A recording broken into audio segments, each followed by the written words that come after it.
수험생 여러분 안녕하세요. 상科유자쌤입니다.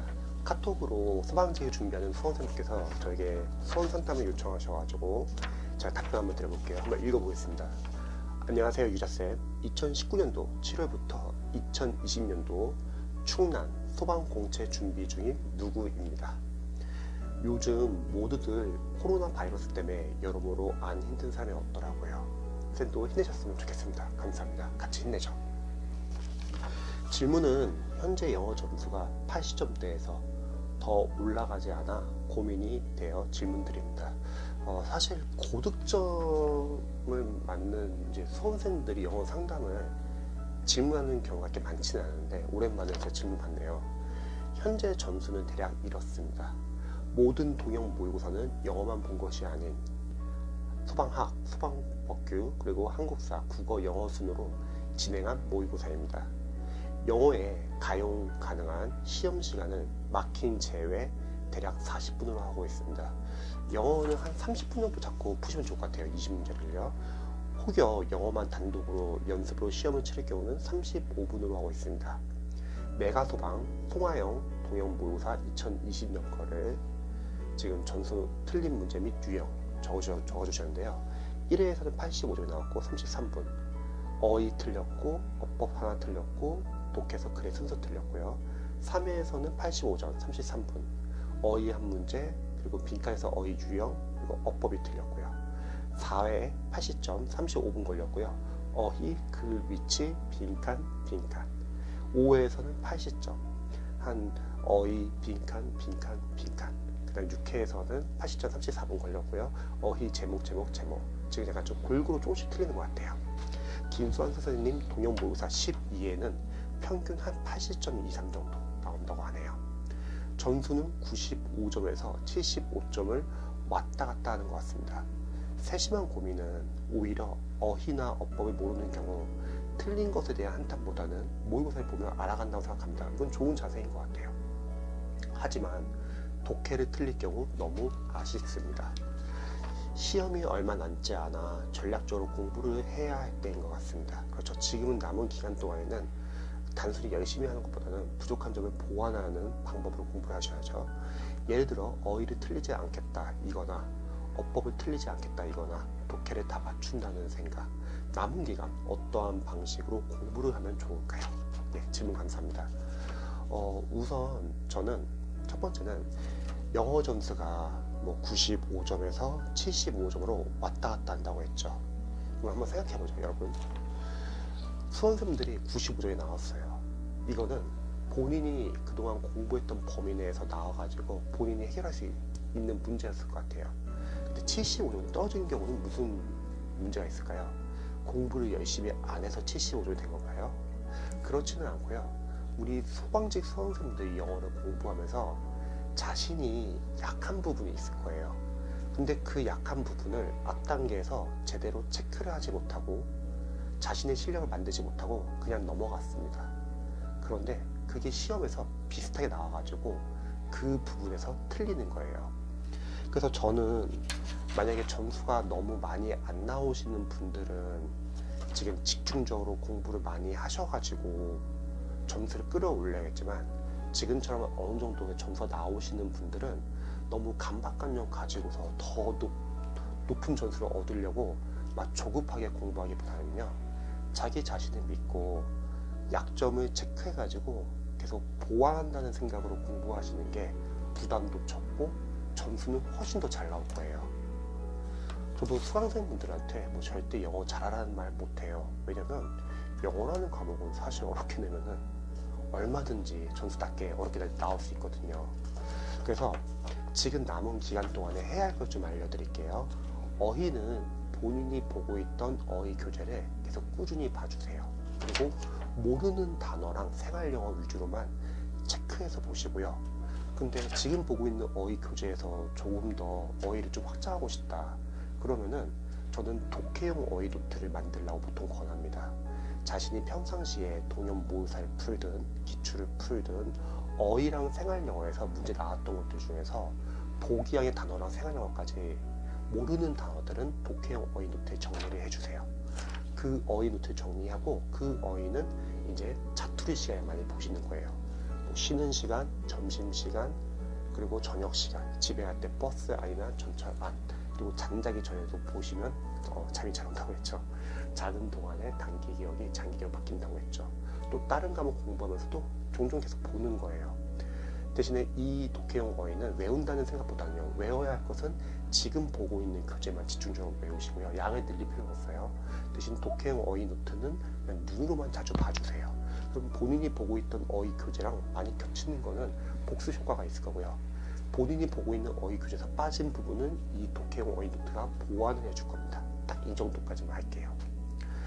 문법 같은 경우는 먼저 저는 모의고사보다는 기출이 더 중요하다고 생각을 해요. 예를 들어서 뭐 시대고시 출판사에서 나온 기출이 답이다 소방 영어편, 그리고 기출이 답이다 경찰 공무원편, 경찰 영어가 소방 영어보다 더 어렵죠. 그 다음에 기출이 답이다 공무원 영어편. 소방 강사분들의 모의고사가 질이 좋은 편은 아니기 때문에 차라리 남은 기간에 기출을 푸세요. 기출은 다시 출제 포인트가 계속 반복이 되거든요.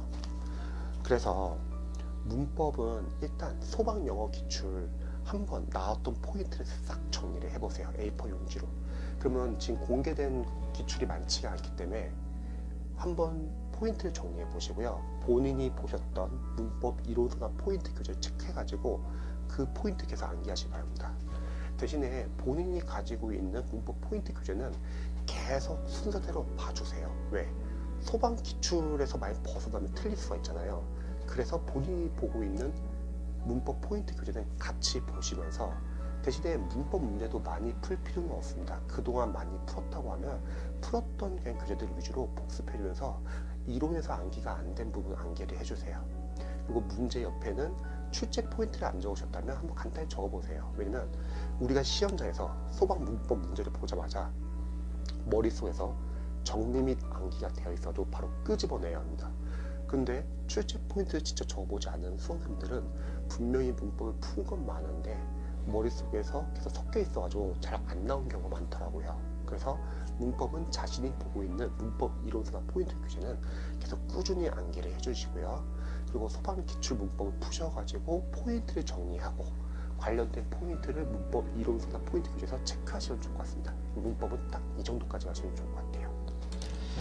독해 같은 경우는 저는 생각했을 때 뭐 기출을 예를 들어서 푼다고 할게요. 그러면 우리가 기출을 풀고 나서 독해에서 해야 될 게 있어요. 첫 번째, 답의 근거를 찾는 연습. 정답의 근거는 분명히 지문 안에 있을 거예요.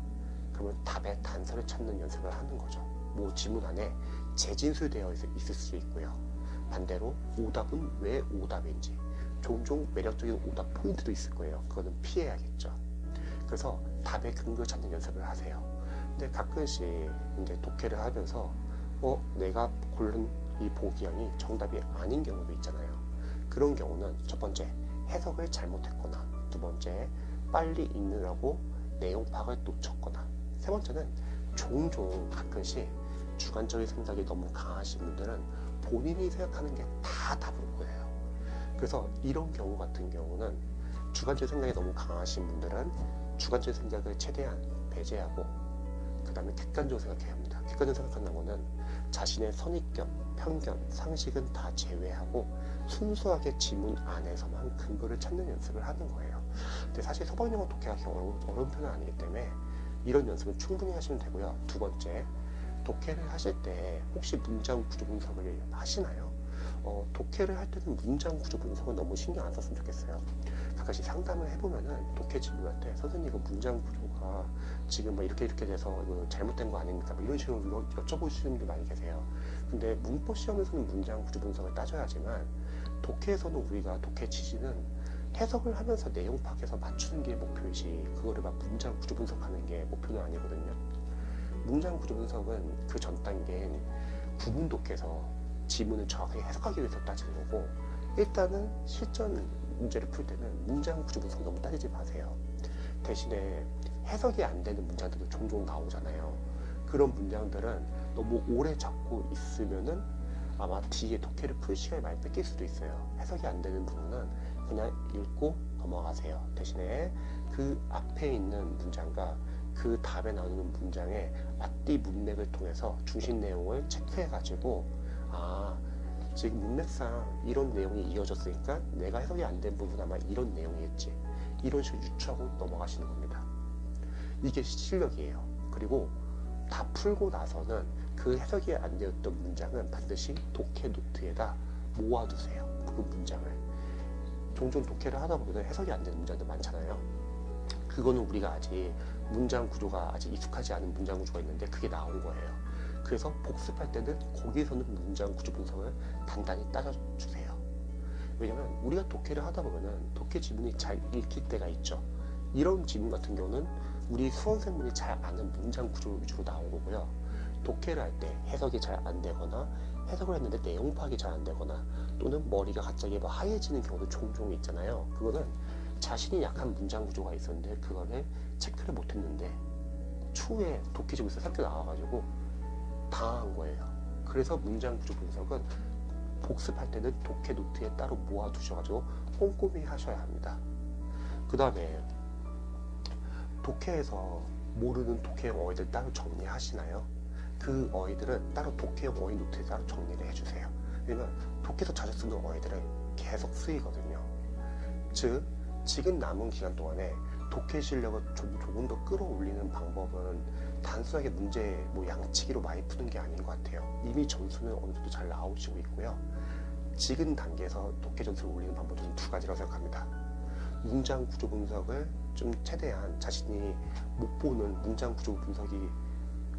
구조가 없게끔 정리를 하세요. 이렇게 하면서 막히는 해석이 안 되는 문장 구조는요. 그리고 두 번째는 독해형 어휘예요. 독해형 어휘를 자주 보시기 바랍니다. 자투리 시간에. 그리고 매일매일 모의고사든 기출을 풀다 보면은 독해 연습은 계속 되기 때문에 굳이 양을 늘릴 필요는 없을 것 같아요. 지금 다른 과목도 공부를 해야 하기 때문에 영어 기출이나 모의고사는 이 정도만 활용하시면 좋을 것 같습니다. 그래서 저는 지금 조금 더 높은 연수를 얻기 위해서 괜히 조급한 마음으로 막 불안해하면서 스트레스 받아서 공부하지 마시고요. 지금도 충분히 잘하고 있고 남은 기간 동안에는 할 수 있는 범위를 정하고 지금처럼 이게 꾸준하게 공부를 하시면서 부족한 점을 체크하면 좋을 것 같아요. 정리를 하자면 어휘나 생활영어는 본인이 보고 있는 어휘, 생활영어 교재를 꾸준히 보면서 모르는 단어 위주로 줄여나가시고 대신에 독해형 어휘 노트를 정리하셔가지고 자투리 잘 보시기 바랍니다. 문법은 본인이 봤던 문법 이론서랑 포인트 교재를 보시면서 나중에 소강 영어 연도별 기출 푸시면서 출제 포인트 적어보시고 관련된 포인트 체크하시고요. 본인이 보고 있던 문법 이론과 포인트 교재는 계속 꾸준히 보시면서 문법 문제 나올 때마다 머릿속에서 바로 끄집어낼 수 있게끔 독해는 영어 연도별 기출이나 또는 동형모의사 푸시면서 풀고 나서 답의 근거 찾는 연습, 그리고 해석이 안 되는 문장 구조 분석 같은 거는 독해 노트를 만드시고요. 거기서 문장 구조 분석 연습을 하시고요. 풀 때는 하지 말고 풀고 나서 마지막으로 가장 중요한 거는 지금 단계에서는 독해형 어휘를 잘 하시기 때문에 독해형 어휘를 꾸준히 보시면 좋을 것 같습니다. 이 정도만 하시면 좋을 것 같아요. 어떠세요? 너무 조급하게 막 무리하게 공부하지 마시고요. 이 정도만 하시고 꾸준하게만 하세요. 그러면 실제로 경찰과 공무원 영어 기출이 소방보다 훨씬 더 어렵기 때문에 이렇게 연습을 하시면은 이번 소방 시험 갔을 때 상당히 쉽게 풀 수 있을 거예요. 저희는 이렇게 해서 고득점을 만들었고 합격을 시켰거든요. 그래서 너무 부담을 갖지 않았으면 좋겠습니다. 지금 충분히 잘하고 있습니다.